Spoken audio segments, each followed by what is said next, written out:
नमस्कार दोस्तों, मैं मैंने कंप्यूटर एजुकेशन गो से सभी को स्वागत करती हूँ यूट्यूब चैनल पर। दोस्तों, आज के इस वीडियो में हम कंप्यूटर टैली ERP 9 में अकाउंट के बारे में बताने जा रहे हैं। तो देखिए, यहाँ पर डिफिनेशन लिखा हुआ है अकाउंट के बारे में। अकाउंट कहता है, अकाउंट मतलब ही होता है खाता। लिखता है कि any person good asset income loss ETC related document which book are you to record maintain in called account. किसी व्यक्ति विशेष वस्तु संपत्ति लाभ हानि आदि से संबंधित व्यवहारों का संक्षिप्त विवरण हिसाब किताब की जिस पुस्तक में रखा जाता है उसको कहते हैं खाता। There are 3 types of account. Account आपका 3 प्रकार के हैं जो आपको नीचे डीपली रूप से बताया गया है। तो यहाँ पर देखिए, समझिए। फर्स्ट है पर्सनल अकाउंट, दूसरा है रियल अकाउंट और थर्ड है नॉमिनल अकाउंट। अब पर्सनल अकाउंट मतलब होता है व्यक्तिगत खाता, रियल अकाउंट मतलब होता है वस्तुगत खाता और नॉमिनल अकाउंट मतलब होता है अवास्तविक खाता। व्यक्तिगत खाता जैसे में निजी खाता किसी व्यक्ति का हो गया, किसी कंपनी का हो गया, बैंक का हो गया, कैपिटल का हो गया, आहलन हो गया आदि। वस्तुगत खाता वस्तु एवं संपत्ति से रिलेटेड जैसे में कैश हो गया, फर्नीचर हो गया, मोटरसाइकिल हो गया, मकान हो गया, इलेक्ट्रॉनिक सामान हो गया, माल हो गया आदि। अवास्तविक खाता लाभ हानि संबंधित जैसे में क्रय हो गया, विक्रय हो गया, इंटरेस्ट हो गया, कमीशन हो गया, मजदूरी हो गया।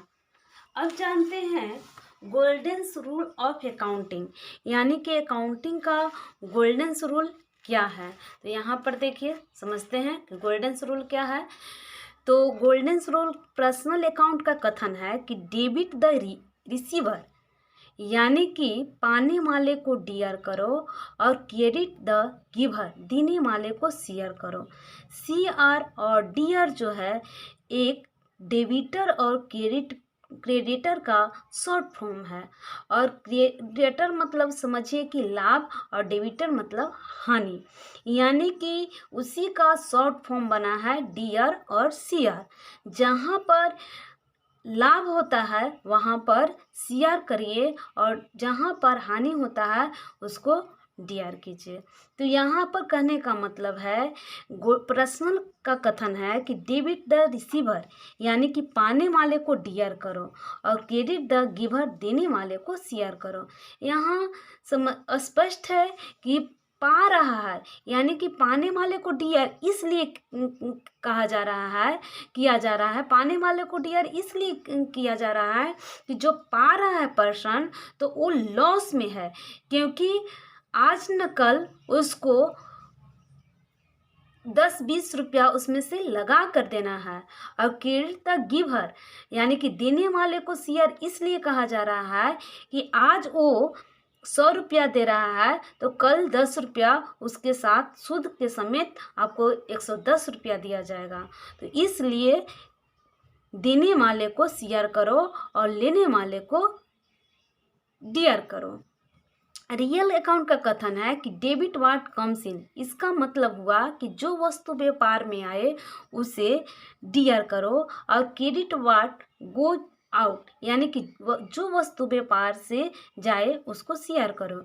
जाहिर सी बात है कि डेबिट व्हाट कम्स इन, यानी कि जो वस्तु व्यापार में आया तो मेरे, यानी कि टैली जो है पैसा का हिसाब किताब कर रहा है।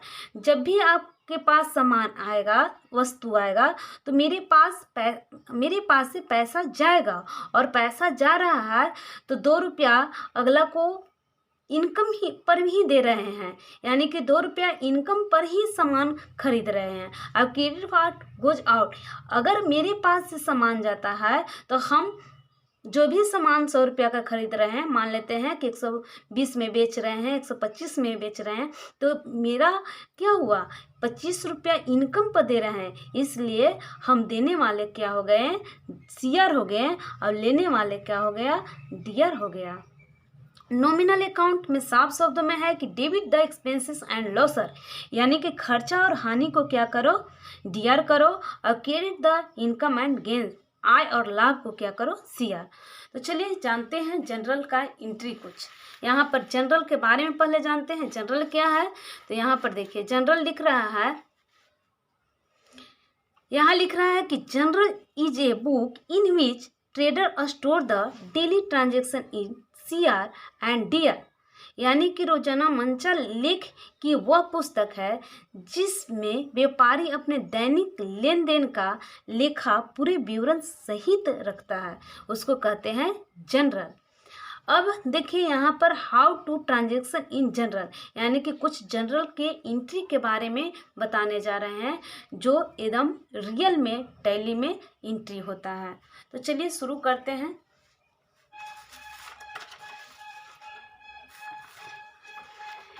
यहाँ पर पहला एंट्री लिखता है, देखिए यहाँ पर, Prakash started a business.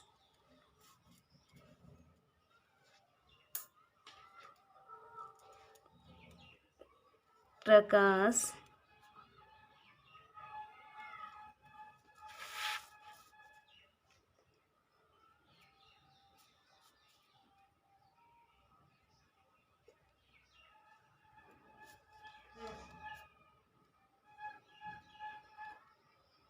started a business।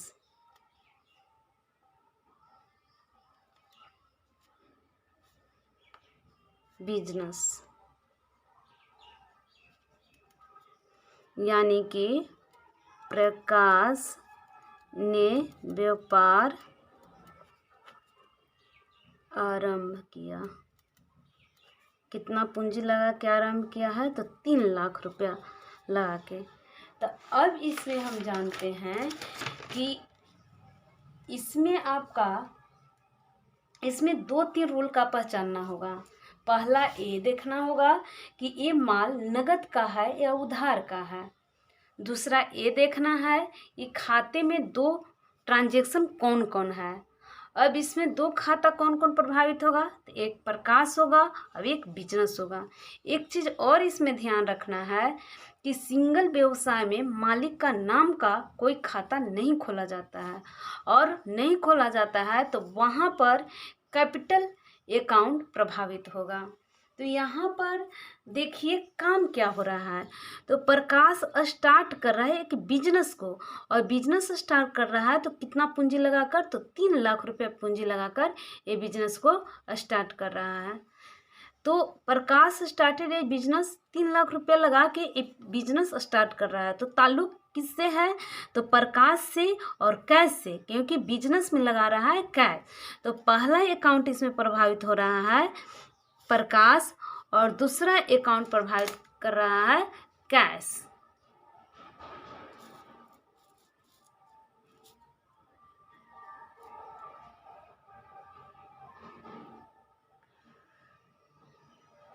देखिए यहाँ पर पहला प्रकाश और दूसरा कैश। तो प्रकाश, अभी हम बताएं कि सिंगल व्यवसाय में मालिक का नाम का कोई खाता नहीं खोला जाता है, और यहाँ पर क्या प्रभावित करेगा प्रकाश के पास, तो यहाँ पर आपको प्रभावित करेगा कैपिटल अकाउंट, और दूसरा क्या प्रभावित करेगा, कैश अकाउंट। अब अभी हम लोग पढ़ रहे थे अकाउंट 3 प्रकार के। तो अब हमको बताएंगे कि अकाउंट कौन कौन सा इसमें 2 प्रभावित कर रहा है। तो पहला आपको प्रभावित कर रहा है, इसमें कैपिटल किसके अंडर जाएगा और कैश किसके अंडर जाएगा। यहाँ पर एक बार देख लेते हैं। यहाँ पर देखिए पर्सनल का अकाउंट का क्या कर रहा है, ये पर्सनल किसके अंडर में जाता है, व्यक्तिगत खाता में। जैसे में निजी खाता हो गया, जैसे में किसी व्यक्ति का, किसी कंपनी का, बैंक, कैपिटल, आहरण। तो पर्सनल आपको आ गया किस में, कैपिटल में। कैपिटल जो ये आपका कैपिटल है, तो कैपिटल किसके अंदर आएगा, व्यक्तिगत खाता में। अब व्यक्तिगत खाता मतलब पर्सनल हो गया, तो ये आपका पहला क्या हो गया, ये कैपिटल अकाउंट जो है पर्सनल अकाउंट में चला जाएगा, पर्सनल अकाउंट। और ये कैश क्या है, एक पूंजी है। अब कैश एक वस्तुगत खाता में आ रहा है। जैसे में देखिए वस्तु संबंधी जैसे बताए थे कैश, फर्नीचर, मोटरसाइकिल, मकान, तो ये कैश किस क्या हो जाएगा, तो ये आपका कैश जो है ये आपका रियल अकाउंट में जाएगा, रियल अकाउंट हो गया। अब हम जानते हैं कि कौन सी आर और कौन डी आर, कौन सी आर और कौन डी आर।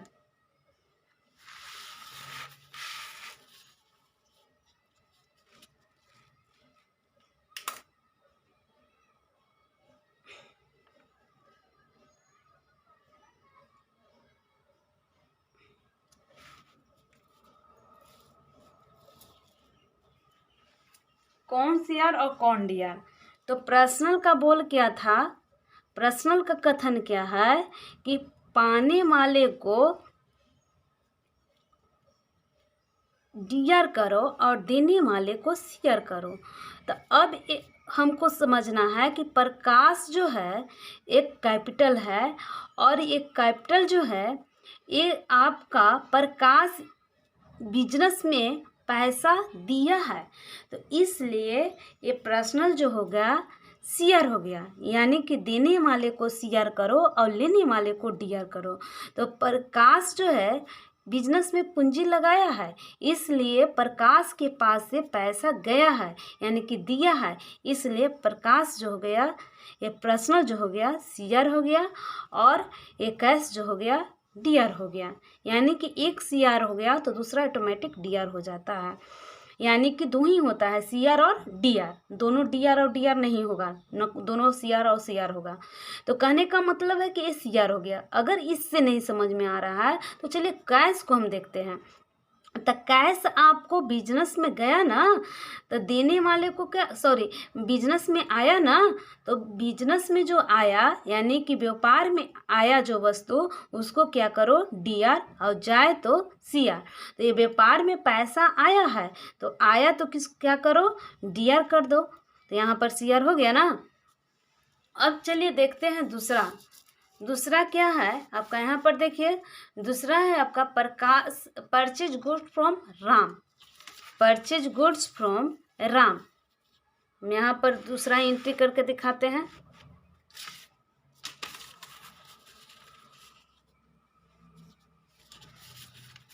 दूसरा एंट्री है जनरल का, दूसरा एंट्री है आपका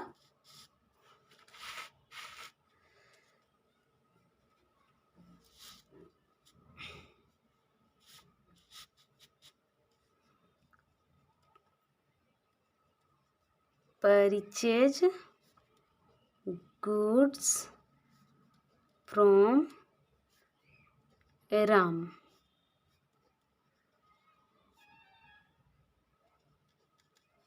यानी कि राम से माल खरीदा। अभी हम पहले कुछ देरी पहले बता रहे थे कि एंट्री करने के पहले 2-3 चीज़ को ध्यान देना होता है। पहला ये देखना होता है कि माल नगद का है या उधार का, दूसरा ये देखना होता है कि इसमें कौन कौन दो अकाउंट प्रभावित कर रहा है, यानी कि छोटा सेंटेंस हो या बड़ा सेंटेंस हो उसमें तो वही खाता प्रभावित करता है। तो दो खाता को प्रभावित कर देखना है कि प्रभावित मतलब कि कौन कौन कर रहा है। तो कहने का मतलब है कि अब इसमें देखिए कि ये परचेज गुड्स फ्रॉम राम, यानी कि ये परचेज जो हो रहा है सामान, तो ये उधार हो रहा है या आपका नगद हो रहा है, यानी कि कारोबार नगदा नगदी हुआ है। अगर आपका कारोबार अगर नगदा नगदी होता है तो आपका एक अकाउंट प्रभावित करता है कैश। अगर ये नगदा नगदी नहीं कारोबार है, अगर उधार का है, तो इसमें आपका नाम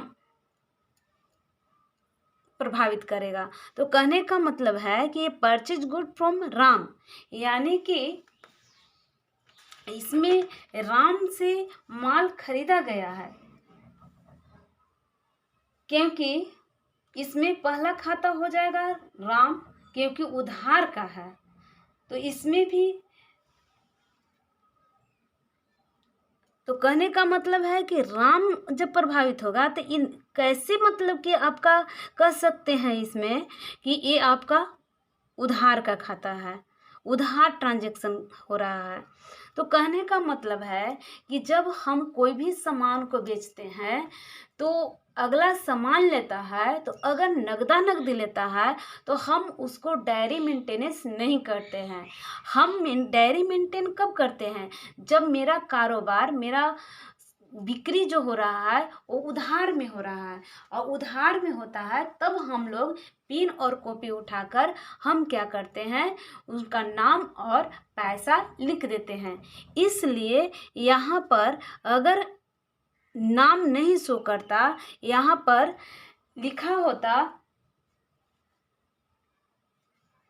यहाँ पर लिखा होता कि purchase good from Ram in cash, इस तरह से मतलब लिखा होता तो हम पहला कैश को प्रभावित करते। लेकिन यहाँ पर तो साफ शब्दों में लिखा हुआ है कि राम से माल खरीदा, यानी कि ये आपका क्या है, उधार सामान खरीदा गया है, क्योंकि ये पैसा भी शो कर रहा है और नाम भी शो कर रहा है, इसलिए उधार का खाता इसको माना जाएगा। और उधार जब हो रहा है तो एक कैश आपका पहला खाता ये बिल्कुल नहीं प्रभावित करेगा। यहाँ पर क्या हो जाएगा, राम हो जाएगा। पहला अकाउंट क्या हो जाएगा, राम हो जाएगा, राम अकाउंट। अब इसमें राम को ताल्लुक किससे है, हमको देखना है कि काम क्या हो रहा है, क्योंकि बड़ा सेंटेंस हो या छोटा सेंटेंस हो उसमें खाता दो ही प्रभावित हो रहा है। अब इसको देखने के लिए हम पहले काम को देखते हैं कि काम हो क्या रहा है। तो यहाँ पर राम जो है सामान खरीदने के काम कर रहा है, परचेज करने के काम कर रहा है, तो यहाँ पर ताल्लुक हो रहा है राम और परचेज से। तो दूसरा अकाउंट क्या हो जाएगा, परचेज अकाउंट, परचेज अकाउंट। अब हमको बताइए कि यहाँ पर परचेज अकाउंट किसके अंडर जाएगा और राम अकाउंट किसके अंडर में जाएगा। तो परचेज कहने का मतलब है कि परचेज एक हानि है, यानी कोई भी सामान को खरीद रहे हैं तो हानि है, अगर बेचते तो लाभ था। तो लाभ और हानि संबंधित कौन सा अकाउंट में जाता है, तो आपको लाभ और हानि संबंधित वो नॉमिनल अकाउंट में जाता है। इसलिए यहाँ पर हो जाएगा परचेज अकाउंट जो है नॉमिनल अकाउंट में जाएगा, नॉमिनल अकाउंट।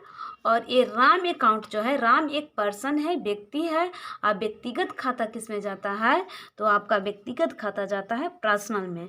तो यहाँ पर हो जाएगा दूसरा पर्सनल अकाउंट। अब बताइए कौन सीआर और कौन डीआर।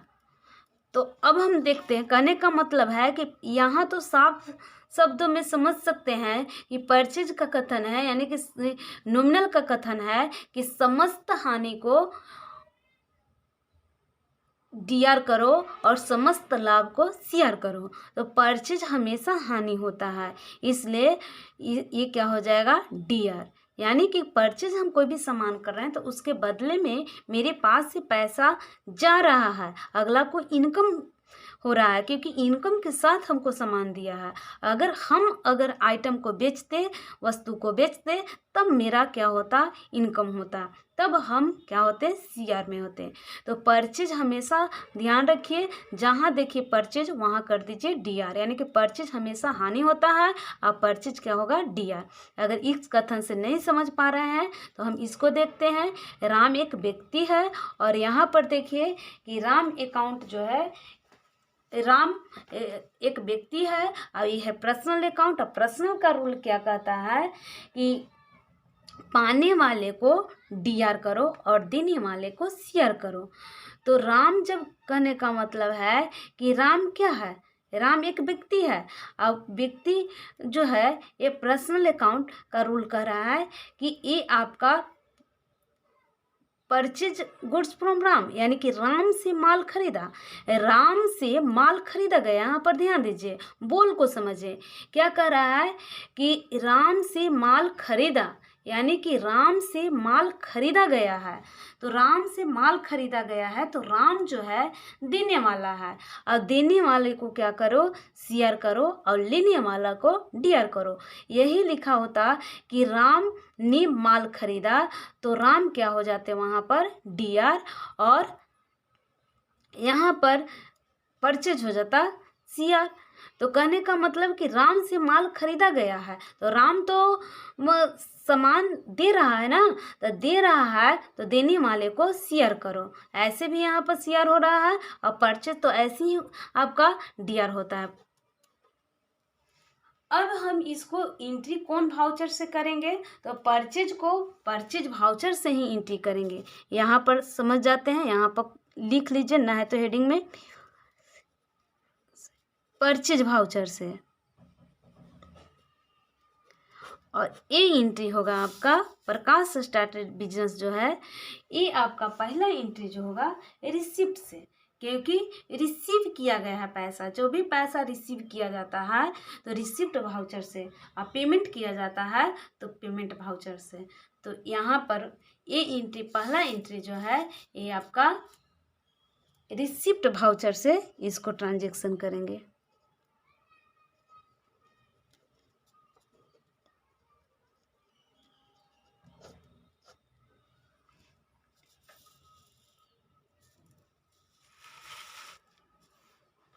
Thank you friend.